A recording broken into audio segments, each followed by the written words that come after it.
আজকে হচ্ছে ছোট মকর, আর আমাদের এখানে ছোট মকরে পিঠে করার কিন্তু নিয়ম আছে, ঠিক আছে। তো এই যে আমার মেয়ে আর আমি দুজন মিলে পিঠে করতে বসে পড়েছি। তো আজকে বানাচ্ছি দুধ পুলি। এই যে দুধটা এখানে ফুটে উঠেছে, এরপর আমি দিয়ে দেব এলাচের গুঁড়ো। গুঁড়োটা দিলে কিন্তু খুব সুন্দর গন্ধটা আসে। তবে এলাচের গুঁড়ো না দিলেও হতো, কারণ এটা আমি খেজুর গুড় দিয়ে যেহেতু বানাবো। তো এখানে আমার দুধটা ফুটে উঠেছে আর ঘনও হয়ে গেছে অনেকটা, মানে এতটা দুধ ছিল সেটা অর্ধেক হয়ে গেছে।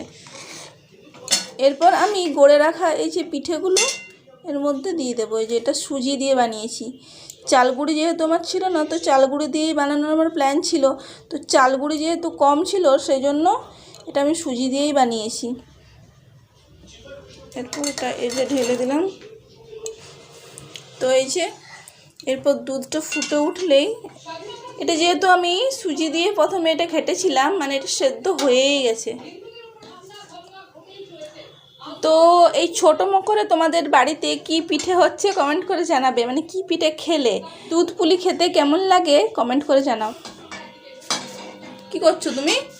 দেখো তুমি আগে এটা কি জল জল রান্না করছো? বাহ, বাহ, কি আছে বলো তো?